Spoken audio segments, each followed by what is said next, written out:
Alright, game has started. Rek'Sai, Akali, Azir, banned away by SK Telecom.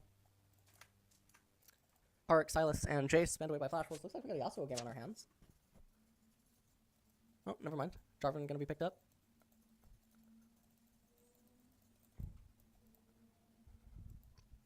And now Lee Sin's also being hovered, so maybe this is... Oh, never mind, it's just gonna be Kai'Sa.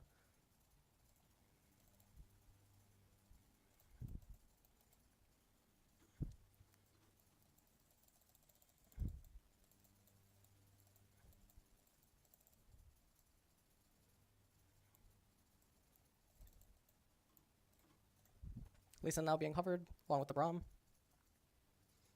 Can Betty only play Kai'Sa? Lee Sin and Braum now for SKT.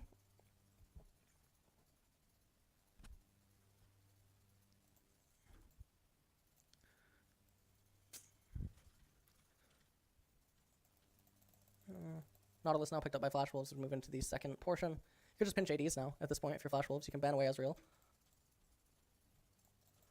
You can ban away Ezreal and you can ban away Braum. Or, not Braum, Lucian. Okay, they just banned Lucian. That's actually quite nice.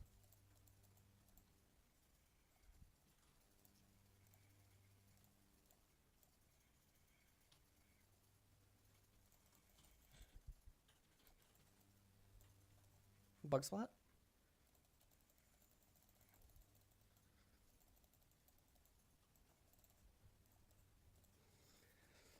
Okay, champ select got dodged.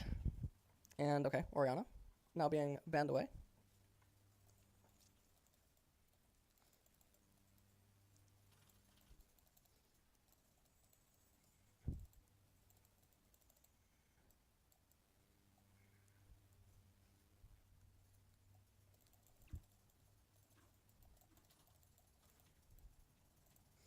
Ezreal and Lucian were banned. Alright, so that makes the most sense. Aurelia now being hovered.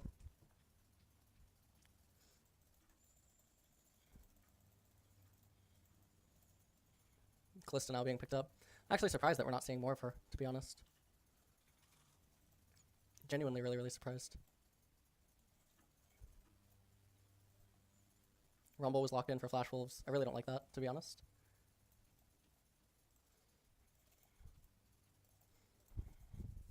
And now Aurelia is going to be picked up. So SK Telecom are taking a much different draft approach than in the previous game, because this is very mid-rangey. It is designed to basically fight at 1.5, 2 items.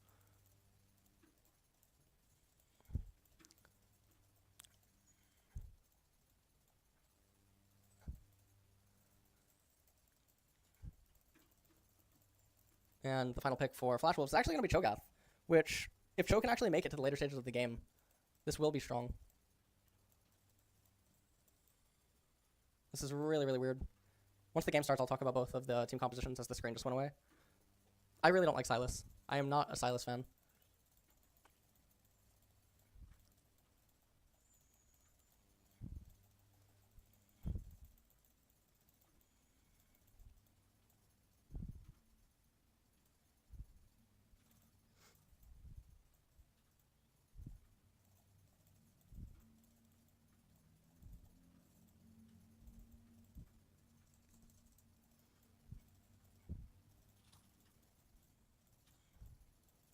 The game's about to start. That last game was nuts, wasn't it?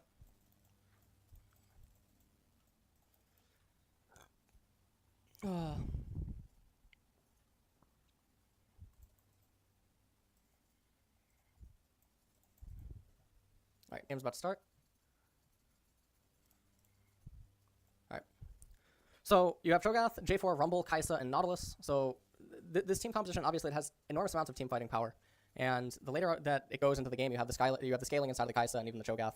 And on the flip side, for SK Telecom, they have Ryze in top lane, Aurelia in mid lane, Kalista, Lee Sin, and Braum. So when you look at this team comp, once Ryze gets his first core item, once Aurelia has the Trinity Force, and beginning to the components to her second item, Lee Sin has the Warrior Enchant, whatnot, Kalista has Blade of the Ruin King, they want to fight around that item spike and then the next item spike, because after that, against Flash Wolves' team comp, the only champion that's going to keep scaling reliably, I guess you could argue, is going to be Aurelia, because the Ryze is going to have a pretty awkward time in the later stages of the game, and then the Kalista is going to fall off against this team comp, because so many of the champions just want to be on top of her, and the Braum is not going to be super powerful for her, so it's definitely a much different take than SK Telecom took in their first game. Cho'Gath is just so powerful, But already, Flash Wolves starting off with a really, really bad level 1 down here in bottom. I think that Teddy and Mata actually could have taken that a little bit more aggressively.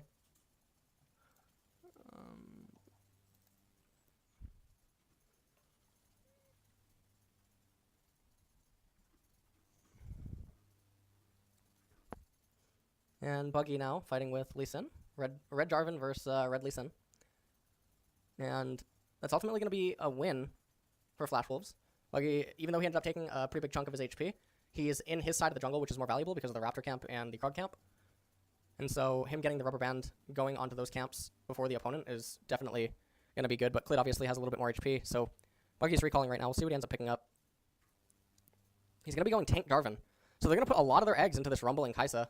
And Nautilus is potentially dead. Teleport actually comes in from Rumble. And SKT don't even have to expend any flashes until the very end. Teddy ends up having to flash away. And this is actually really big because now this means that Nautilus has kill confirm on Teddy if he lands any hook or even like a flash auto into the E with hook. Jarvan has a very easy time ganking bottom now, and Jarvan's also on the side of the map that Lee Sin is on. And so suddenly, Teddy and Mata, they were having a fantastic time, but now the way that the map state is, things can definitely be a little bit awkward for them. Everyone knows where Lee Sin is. I don't know why Buggy is coming into mid and pushing out with Rather, because the proximity of the incoming minion wave, there was no way that Aurelia was going to be able to freeze and hold or do any shenanigans. And now Rumble's actually still stuck inside the lane, so this is definitely a feels bad man moment. Faker also goes for pure lane dominance with Corrupting Pot and Doran's Blade.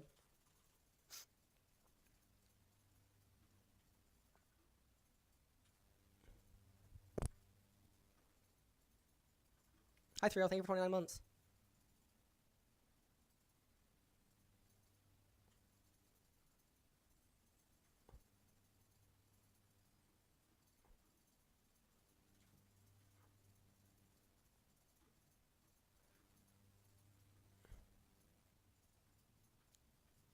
I'm trying to set up a lane gank here on top. We'll see if Hanabi actually takes the bait. There's so many minions, though. This is really awkward. It's looking like it can work. Yep. Nice. That was really nice execution by SKT.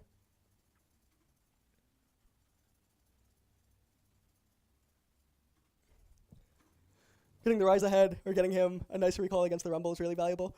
I guess they wanted to maybe try to Bengi him, but the problem is that the wave crashed into the turret, and so Lee Sin's not able to just wrap there. If the wave didn't crash into the turret and Rise could threaten to hold it, then they could try to Bengi him. Rumble mid's so weird. Bengi's or the term Bengi refers to ganking a laner, waiting for them to TP, and then immediately ganking as soon as they finish.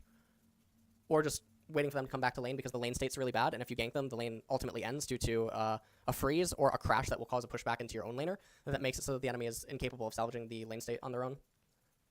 Yeah, I mean, simplified terms is just double ganking, but there's definitely spots where you do it. It's not just gank. Hanabi could have held his Rupture. Yeah, Cho's still okay. He's ahead in CS. He's in an alright spot. He doesn't have his null magic mantle yet, which I guess that's something that he will definitely feel bad about. But outside of that, he's probably feeling very fine. Please kill me. Alright. Other than that, everything's going pretty stable.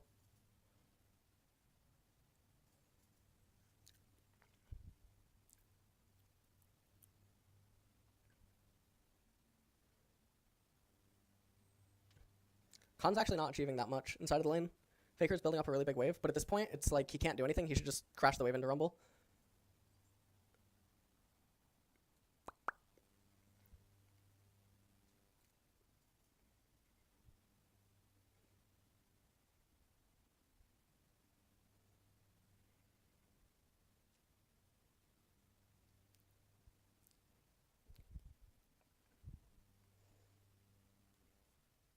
Falling asleep over here? No.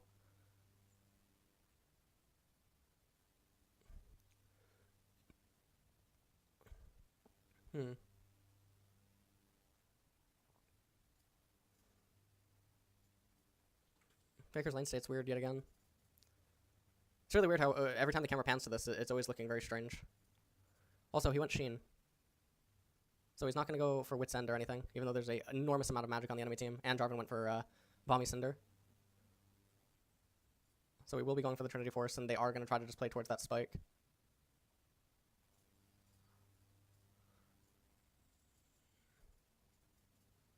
Oh, man. Oh, Hanabi's dead again. Flash Wolf's going to convert this into a Clown Drake capture, but it doesn't really matter. Rise is going to start getting plates. Hanabi doesn't have teleport available.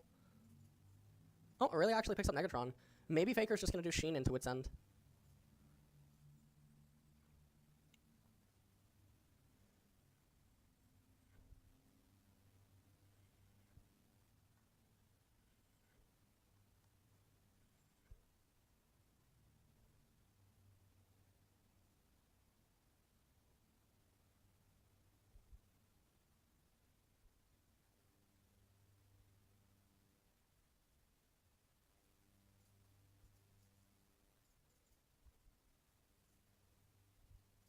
Rift Shower is going to be picked up by SKT now. Only one plate was actually taken by Rise. This is always so weird to me. Like, right now, you have Herald timing in top lane, and yet they're not going to use it. I don't know what they're saving it for. Like, unless Lee Sin's going to run down to bottom, do golems, and then look to summon it down there, it just makes no sense to me. The way that people use Rift Herald is still just so fucking perplexing.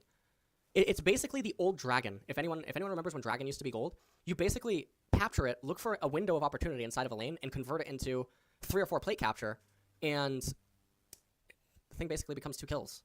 That's how you look at it. 2 kills and the potential, I guess, to be more.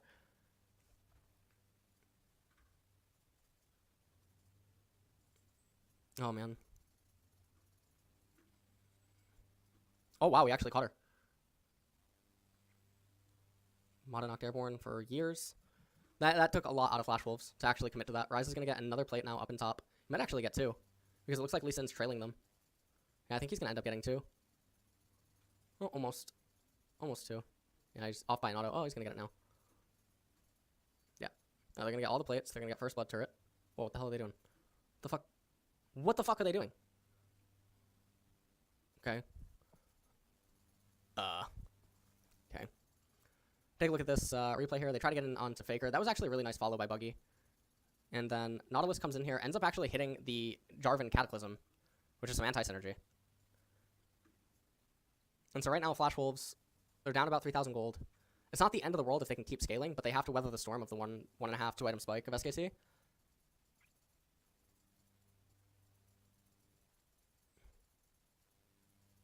G2 IG waiting room, yeah, pretty much actually.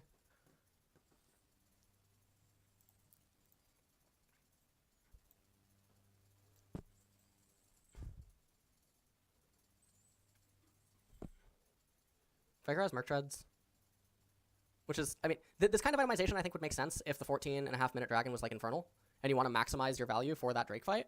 But outside of that, I actually have no idea what the hell this could possibly be for.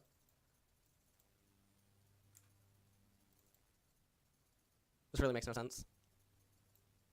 SKT might be looking to capture Clown Drake. Or Ocean Drake, sorry. Open Drake. And then Flash Wolves has Clown Drake, so not the end of the world. Kick by Clid. Pretty good. Shaoxi, or however you pronounce his name, he's going to go down. Ends up going over. What just happened again? This keeps happening. Every single tab closes.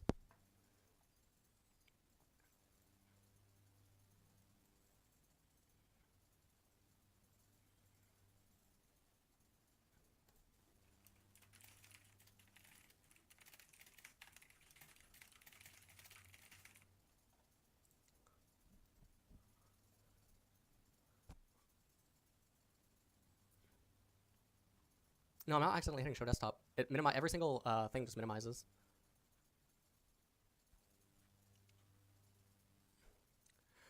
These drafts by everyone today, or Eastern teams, are super weird. That thought crossed my head. I mean, SK Telecoms, I guess, is a little bit more reasonable here. IG's was reasonable too, but like Flash Wolves, this is the second comp now that is really weird. It's not that the comp is bad. We already talked about how the comp has definitely a lot of leg to stand on in the later stages of the game. But Infernal Drake gonna come up next. The unfortunate thing for Flash Wolves is that dragon does nothing.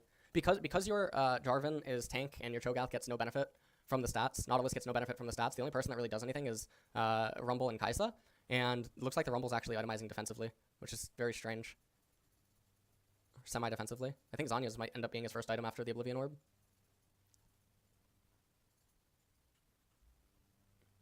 Timer scuffed? What do you mean? Oh, like, how? There.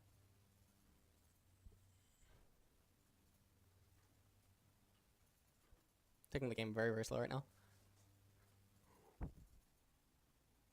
Huh. Scroll down? What do you mean? Oh. Okay. This game's great.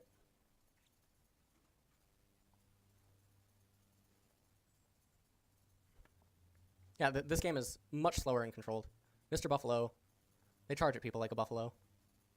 So, okay, it is Wit's End for Faker. So, I do think that is the best item of choice.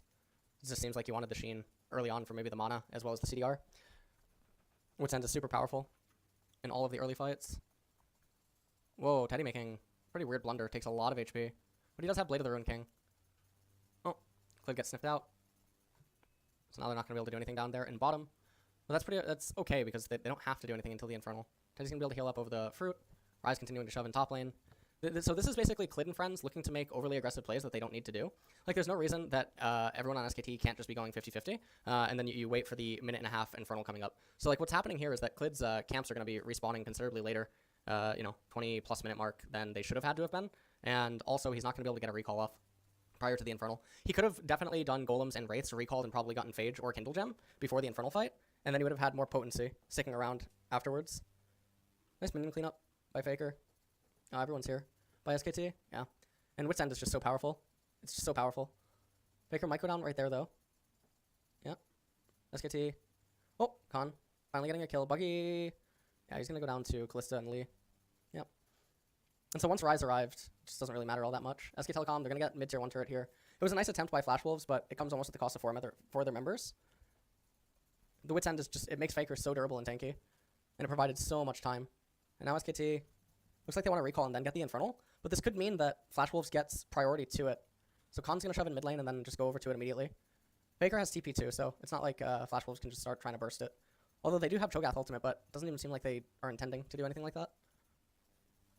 Wit's End is pretty good against almost all AP mid laners, especially if they're sustained damage. If you have like a burst mage or something like Syndra, you can just sit on Negatron with Merc Treads, and it pretty much does the same thing since you're never really on top of her.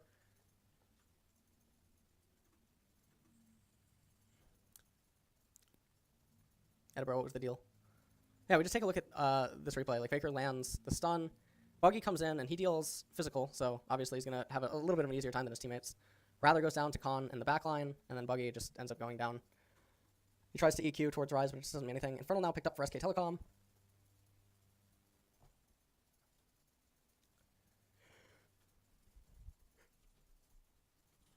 Thank you, Edinburgh, for subbing with Twitch Prime. Oh, wow. Beautiful CC chain. Oh, okay, Mata. Whiffed on the ultimate. It doesn't matter. Rather whiffs on his ultimate. Everyone's whiffing. SKT looking like they're content to reset. I wonder how close Faker actually is to Trinity Force. Teddy taking the jungle camps.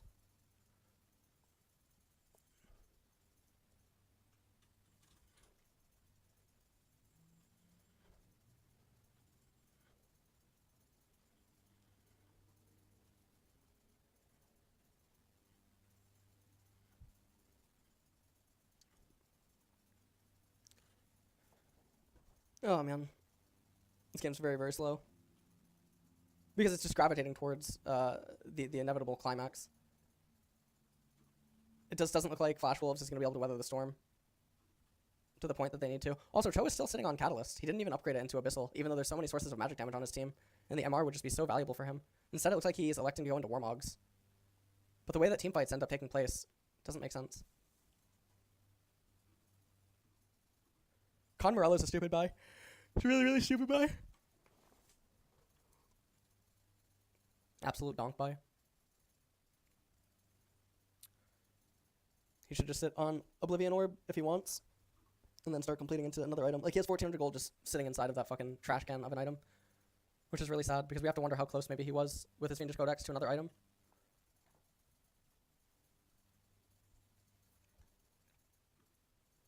Jeez. Steals away the red buff. This game looks all but over. Infernal Drake can come up in a minute and 50, and that should probably just be all that she wrote. Leandries wouldn't be that bad of an item. You just go Oblivion Orb, Fiendish for CDR, and then you can go Leandries. So I guess, like, yeah, Haunting Mask would have been fine. Okay. I mean, Flash Wolves is doing the same thing. The support has no fucking idea that, hey, you know, they can't actually do the Baron. They don't have the damage to do that.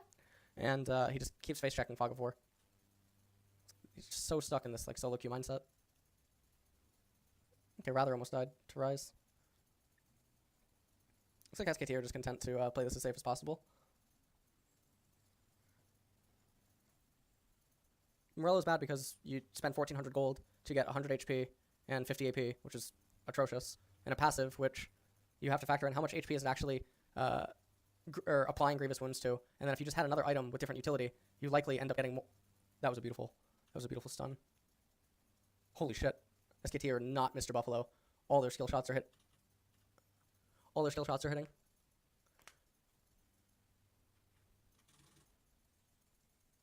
This is not a hard Baron. This is really, really not a hard Baron. Oh, they're going to 2-mana it with Rise. Rise and Lee. The lifesteal that Lee has, plus the shields from Rise. It's very easy to juggle. And the other members are just going to, yeah, they just have to keep Cho away. Yeah, it's already over. It's Baron. And yeah, Navi's going to go down.